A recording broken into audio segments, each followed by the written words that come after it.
आटपाडी तालुक्यामध्ये अतिशय दुर्दैवी आणि माणुसकीला काळीमा फासणारे असे दुर्दैवी घटना घडलेली आहे. एक आई वडिलांना एक शर्मेने माल खाली घालणारी घटना. जे आई वडिलाचं प्रेम, आपण म्हणतो आई वडील देवासमान आहेत, पण असे क्रूर आई वडील पण आहेत की ज्या आई वडिलांच्या देखत खाली झोपून वर मुलींचा म्हणजे टाहो फोडायला लागलेत मुली, पाणी मागायला लागलेत मुली, मरायला लागलोय म्हणायला लागलेत मुली, आणि हे आई वडील त्याच्या खाली आरामशीर झोपलेत. अशा आई वडिलांना फाशी शिक्षा झाली पाहिजे, अशा पद्धतीचं आपण रिपब्लिक पक्षाच्या वतीनं आपण मागणी करतोय. आटपाडी तालुक्यामध्ये बनपूर या गावे परवा रात्री एका किरकोळ कारणावरून नाना हैबत यमगर आणि त्याचे बायकोनं, तिच्या बायकोचं नाव माहित नाही, पण त्याच्या बायकोनं अमानुष असं कृत्य केलेलं आहे. कारण एका 10 वर्षाचे आणि 11 वर्षाचे लहान बालक मुली, की ज्या मुली म्हणजे अतिशय निर्गस अशा असणाऱ्या मुली आहेत त्या, आणि त्या मुलींना त्या एखाद्या शेजाराचा दारोडा माणूस येऊन सांगतो की तुमच्या मुलीनं आमची चोरी केलेली आहे, आणि त्या चोरीच्या संशय मुली खऱ्या बोलल्या. किरकोळ असेल काहीतरी 5-50 ₹10 ₹20 असं काहीतरी असेल, वस्तू असतील काहीतरी, पण ते मुली सांगितलं खरं आहे म्हणले, आम्ही आता निर्गस मुली आहे त्या अनाथ बालकायची, त्यांनी होय म्हणली. त्याच्या मनात राग धरून नानासाहेब हैबत यमगर आणि त्याच्या बायकोला एवढा राग अनावर झाला, आणि त्या नराधम आई बापानं त्या मुलीला, पत्र्याचं घर होतं, वर टांगलं, हातापायाला बांधून वर टांगून, जसं जसं कसं आहे जनावराला बांधून वर टाकतो तशा पद्धतीनं ही कसाई आहे. ते आई वडील, त्या कसाई आई वडिलांना आपल्या 2 लहान मुलींना हातापायाला बांधून आपल्या राहत्या घरी वर टांगलं, राहायला खुंटेला वर टांगून त्या अँगलला टांगलो. रातभर मुली ओरडत होती, आई मला सोड, आई मला सोड, वडील मला सोडा, बाप मला सोडा.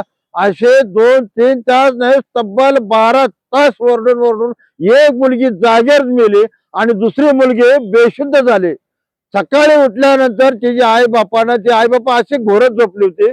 सकाळी उठले, तिच्या मुलीच्या आजोबानं, तो सुद्धा नालायकच आहे, त्यानं रात्री त्याला विरोध करायपासून सोडायला पाहिजे होता. माझं तर म्हणणं, ज्या कुटुंबात जेवढी माणसं आहेत त्या सगळ्या माणसांना शिक्षा झाली पाहिजे. त्या आजोबानं त्यांना सोडलं. सोडल्यापूर्वी ती दोन्ही मुले सोडल्यानंतर एक बेशुद्ध, एक जागेवरच मेले होते, गतपर्यंत सोडलं होतं, आणि एक बेशुद्ध अवस्थेत होते. बेशुद्ध अवस्था असताना त्यांना सगळी गडबड लक्षात आली. त्या आई बापांना, त्या आजोबांना लक्षात आले की एक मुलगी एक जागेवर मेली. त्या आई बापाला मान्य झालं एक मुलगी मेलेली आहे म्हणून. इतकी क्रूर माणसं आहेत. दुसरी मुलगी बेशुद्ध अवस्थेत असल्यामुळे वरद हॉस्पिटलमध्ये आणलेलं आहे. आता मुलगी व्यवस्थित आहे, आणि एक मुलगी वरद आणून सगळ्या समाजाला बोलवून, तिथं सगळे नातेवाईक बोलवून त्या मुलीचं अंत्यविधी करण्याचं ठरवलं. अंत्यविधी करून सगळं लाकडं बिकडं सगळं धन द्यायचं ठरवलं, आणि तोपर्यंत वरद हॉस्पिटलला ती मुलगी जी बेशुद्ध होती ती मुलगी शुद्धीवर आली. आणि शुद्धीवर आल्यानंतर डॉक्टरला त्या मुलीने सांगितलं की असा असा प्रकार घडलेला आहे, मला माझ्या आई वडिलांनी मला बांधून वर टांगून ठेवलं होतं, आम्ही अशी चूक केली, त्या चुकी आम्ही कबुली दिल्यानंतर सुद्धा आई बापाने आम्हाला वर हातापायाला बांधून टांगून ठेवलेला आहे, आणि आम्ही टाहू ओढत होतो, आम्हाला सोडवा, आम्हाला सोडवा, आम्हाला पाणी प्यायला द्या. आई वडिलांनी पाणी सुद्धा आम्हाला प्यायला दिलं ना, रात्रभर आम्हाला टांगून ठेवलं. आणि सकाळी आम्ही, माझी मुलगी जागेवर, माझी बहीण जागेवरच मेलेली आहे, आणि मी बेशुद्ध पडल्यामुळे मला इथं आणलेलं आहे. त्यामुळे माझ्या मुलगीला, माझ्या बहिणीला ह्या आई वडिलांनी मारलेलं आहे, असं त्याचा जबाब आहे. त्याच्यामुळे पोलिसांचं सुद्धा अभिनंदन करतो. सगळ्याच गोष्टी पोलिसांनी सगळ्या चुकीच्या करत नाही, एखादी गोष्ट पोलीस चांगले करते ती. पोलिसांनी सुद्धा वरद हॉस्पिटलच्या डॉक्टरने फोन करून पोलीस स्टेशनला फोन केला. तातडीने आटपाडी पोलीस स्टेशनच्या पीआयच्या माझ्या ह्याच्या बहेर बहेर साहेबांच्या नेतृत्वाखाली तातडीने पोलिस तैनात झाले त्या मुलीचा जबाब घेऊन. आणि तिथलं तातडीनं बनपुरी या ठिकाणी गेली.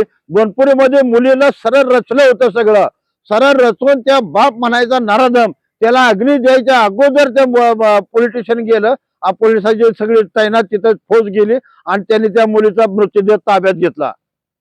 जर पोलिसांनी जर मुलगी ती जिवंत झाली नसती, शुद्धीवर आली नसती, तर हाय ह्या मृतदेह हाय असं त्या नराधम बापानं, आईनं, आणि सगळ्या गावकऱ्या, ज्या ज्या लोक तिथे गावकरी गेलेत त्या मित्र म्हणतो सगळ्यावर गुन्हा दाखल झाले पाहिजेत.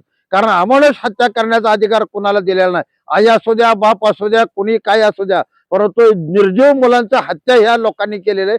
त्या सगळ्यावर गुन्हा दाखल झाला पाहिजे. जे लोक त्या ठिकाणी गेले होते त्या सगळ्याचं फुटेज बघून त्या सगळ्याची चौकशी करून माननीय SP साहेबांनी आम्ही आताच निवेदन दिलेलं आहे की ह्या नराधम आई बापाला फाशी शिक्षा झाली पाहिजे आणि तिथल्या कुटुंबाला सुद्धा कडक शिक्षा झाली पाहिजे. ज्यानं ते चोरी केली म्हणणार त्याच्यावर बी शिक्षा झाली पाहिजे.